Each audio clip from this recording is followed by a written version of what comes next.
Hi, so today I thought I would talk a bit about how to motivate yourself to get out in the garden when it's bitterly cold. I mean, it's actually turning out to be quite a nice day, but it's been freezing here today. So it's just to tell you what I do, and I try to not think of the garden overall because that can be a bit overwhelming. At times, like, oh my gosh, there's so much to do, so much to tidy up. So what I do is I concentrate on a very small area. Sometimes it's really small, like maybe only one pot or something like that. But because the weather's a bit nicer now, I thought I'll show you this area here. It's full of bulbs, it's full of primroses, alliums, but it's mainly full of herbaceous perennials, which are plants that die off at the end of the year. They go underground. Sometimes you can't even see a stump, but quite often you just get a bit of stumpage left from last year's plant, so you can tell where it is and work around that. So I'll explain a bit, and I'll try and put a picture, I'll find a picture of what this looks like in the summer because it's fabulous. If you can come closer in, so in amongst the snowdrops here, I'm going to take my glove off, these stumps here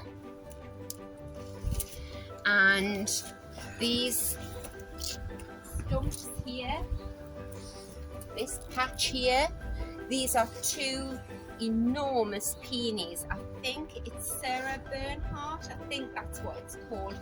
They grow up to about here, they're massive, they spill out onto the path and they've got huge big pink blooms. At the back of the border I've got Solomon's seal, which grows up to about here. That is a beautiful rose. There's a fabulous white hydrangea at the back. This very sorry specimen is called Acamellia mollis. Again, just lots of ground cover. Got lots of foxgloves in here. But at this time of the year, it looks like this, quite stark. So in the spring, I'm going to have all the daffodils that are coming up here and the tulips. These are all primroses here. These are all wallflowers. This will be a massive yellow and mauve. And this is, I don't know the Latin term, but it's called London Pride. And it gets a flower about this tall. It comes along here. I think these are a few iris, there's grapes, hyacinths, everything in here. But we can start by, I thought I would give it a tidy up and we'll time it and we'll see how much I get done in say 10-15 minutes. And it really motivates you, and sometimes you think, right, I'll do 15 minutes in the garden and you end up doing an hour. So the first thing that I want to do is clear the leaves out of this border. Just put them on the path here. You see there's little primroses everywhere.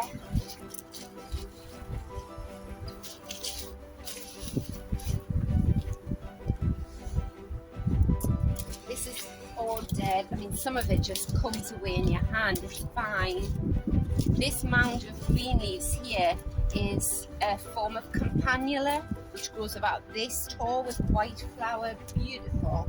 And it grows up in amongst that peony that I've just been talking about, and it looks stunning.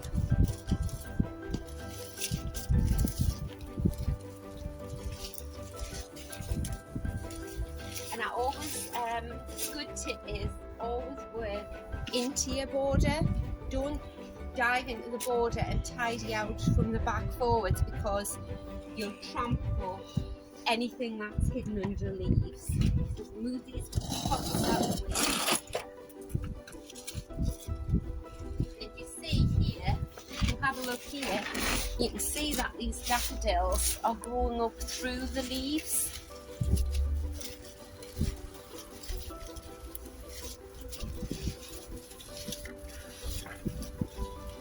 So as I clear out, I can see where, see, I could put my foot in there because there's nothing there, but it lets me get to the back. So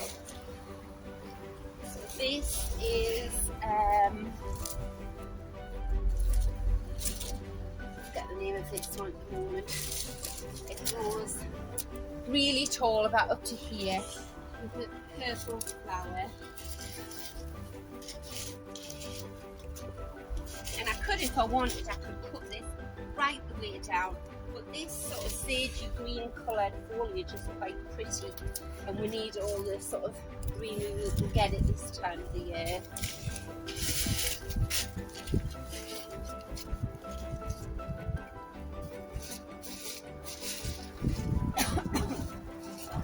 This plant here is a clematis, and I have to check and see, I have to do a bit of research and find out when I prune that back. It may be that I prune it right down to there, or it might say actually just give it a quick tidy up.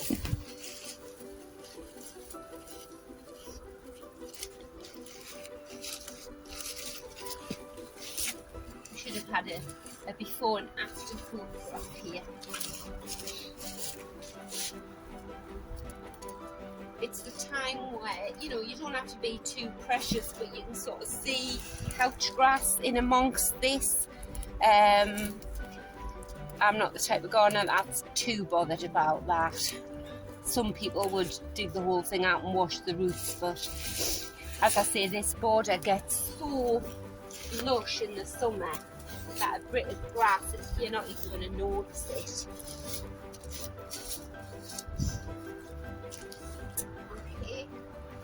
So again, you can just stretch in, watching where you put your hands so that you're not pushing any precious bulbs.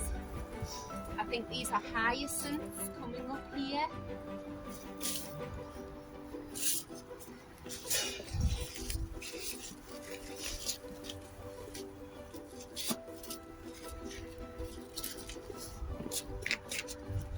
Right, this is a beautiful clematis.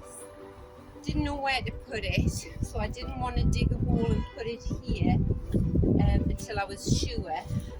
That's what this one looks like. It's fabulous, and I keep the labels of clematis because some you prune back in the spring, some you prune back late summer, and I can never remember which. So this will tell me when I prune that back. That's why it's in its top there. Away. Right. So again, find out where you put your welly boot.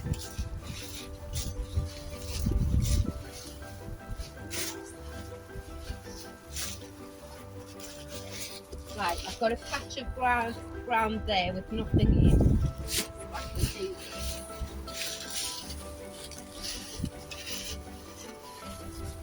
And there's a primrose underneath. There's a cyclamen, and you see how sort of insipid yellow they're looking now that the leaves are off, though they'll all green up. Just very gently put your hands in, pull the leaves out.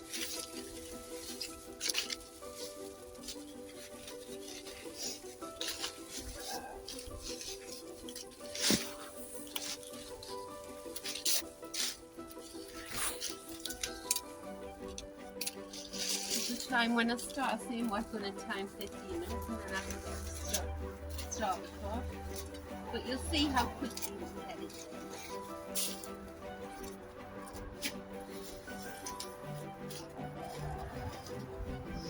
Right, we'll go into the border over here now. Now I know there's lots of foxgloves over here, but And I did this once in my daughter's garden. Scooped the leaves up very gently, and there was a hedgehog asleep, so we just covered them back up. And that's why I like doing a lot of my gardening with scooping things out with my hands. It's so much more delicate, and you're not, you're not trimming anything or chopping things back with secateurs. There's another primrose all covered up.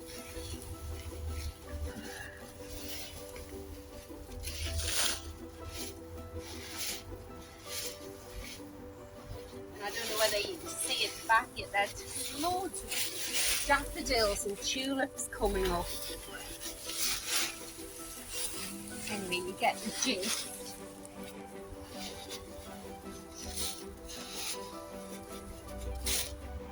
Right, so I don't know whether you want to come and stand up here so you can get this. So this is a beautiful rose, and this was still flowering in December. I couldn't believe it. But with roses, they are so tough, and you're really doing them a favour to prune them right down.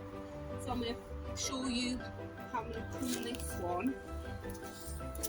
Again, just check where you can put your welly so you're not standing on something.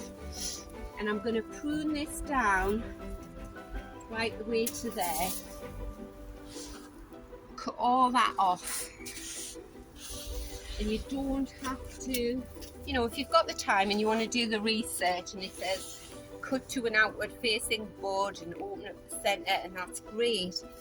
But if you're not sure what you're doing and you just want to tidy it up, you really can't go wrong if you just prune it back hard. It will thank you for it, and you won't do it any harm. I'm amazed how much grows in this bit of border, because this is south facing here, but this area here is just deep shade. Right, you see how sort of spindly these bits are? Cut them right back. Any dead wood like that, get rid of that.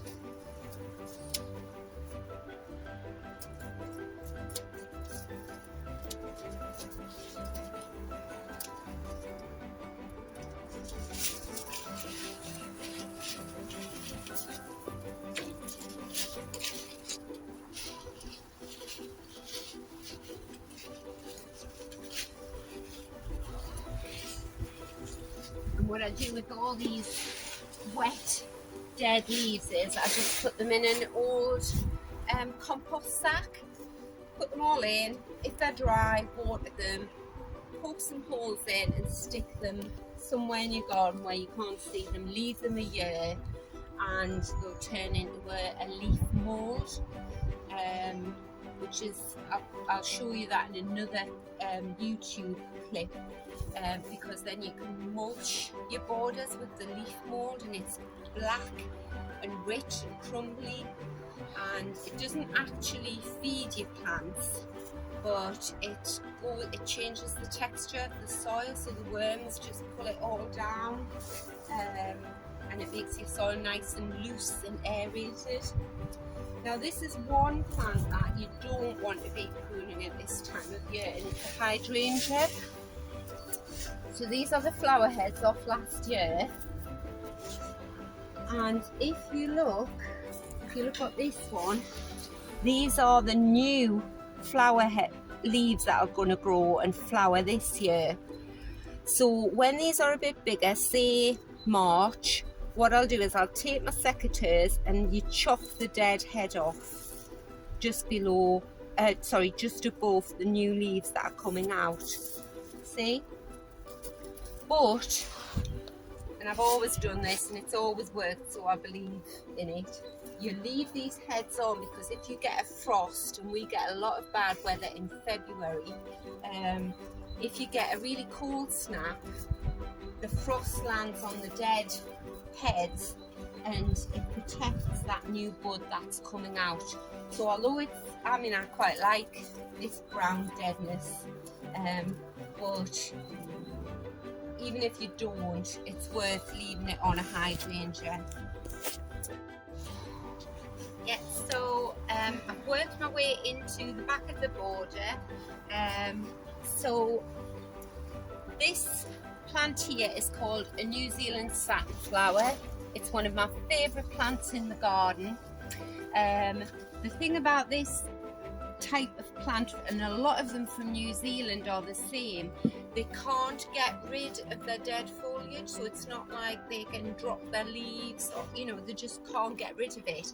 And what you get is, if you can look into the plant, you get these, I'll take my glove off, this is the deadness, and you just have to, if you have the time, you pull the dead leaves out like that, and it's quite time consuming but so worth it. These are the flowers. This is last year's flower stem. That's how tall it grows, and it gets like a Japanese miniature orchid flower on. It's beautiful. That's a clematis that's romping its way through. That needs pruning and tying up to there. But I'll do a whole YouTube on this plant itself because it's spectacular. But we'll leave that for the moment. So the other things that we put back in here are, this plant here is Shasta daisy. I grew them from seed. Fantastic if you want to fill your garden up quickly. The seeds all germinated. I planted them out. The Shasta daisy grows about this tall. It covers up, you know, any imperfections. Big white daisy flowers all summer. It's beautiful. So these leaves are they're okay. Quick tidy up round there. More Linaria in here. So you can imagine, this is big white Shasta daisies with a yellow centre. This is a big tall purple Linaria. So I always, when I'm planting things, I try and think are the colours going to go together. This bedraggled plant here is Crocosmia lucifer. So it grows about this tall, gets a big red, deep red flower on it. Absolutely gorgeous.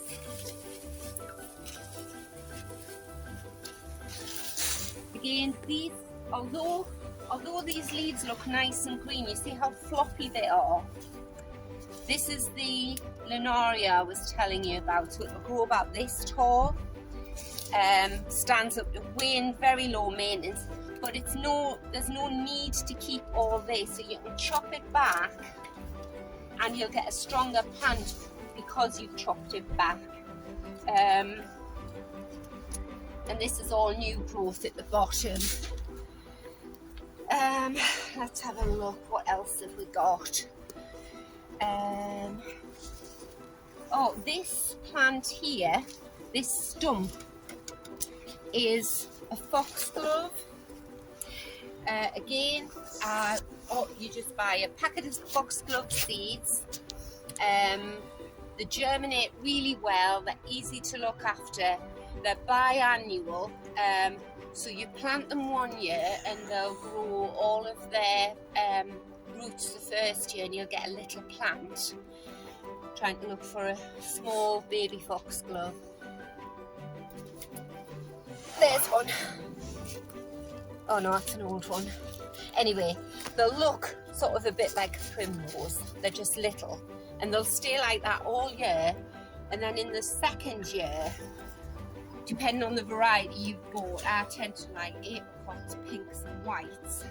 They grow about this tall, and they're one of my favourite plants. But they don't necessarily die off after 2 years. And what you get, it's worth leaving a stump, because can you see at the bottom of this one, just down here, there's a very bedraggled bit of greenery.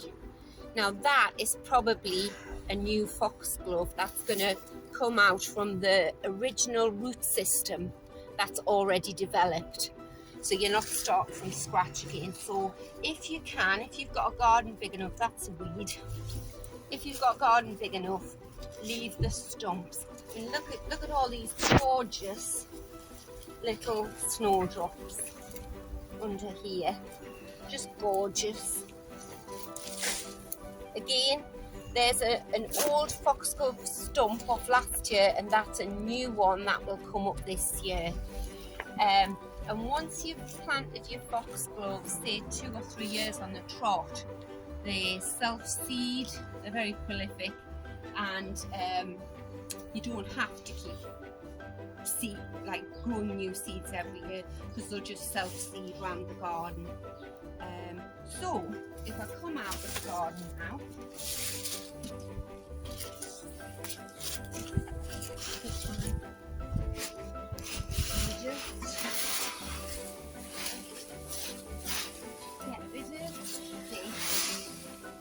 you look at the time there, I've been chatting away to you, so I've taken a bit of time up there, but I've probably spent no more than 15 minutes actually gardening. And if I didn't touch this part of the garden again for the whole year, that's all that you need to do. So I hope you can see the difference. The only thing I would have to do is obviously in March, April, go in and take these dead heads off the hydrangeas. But even if you didn't get round to doing that, they would drop off themselves as the new head opened up. And then you just a quick brush of the pack. I'll bag up all these leaves, get rid of them.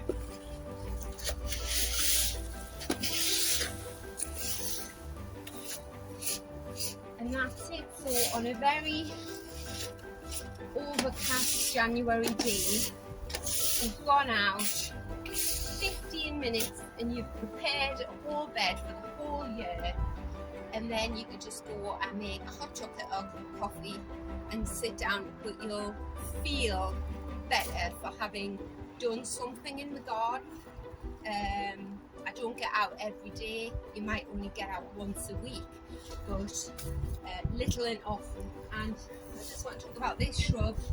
Very beautiful, but I'm not sure what it is because I lost the label. It gets a beautiful pure white waxy flower with a beautiful smell, and I think it's a Daphne, but I'll leave it there because for 2 reasons. A, it's beautiful and it smells gorgeous, but B, it acts as a support for these huge peonies that grow here. So the peonies just grow in amongst it, and that's another good idea. I haven't got a lot of shrubs in my garden, but they do act as support. Roses will do that.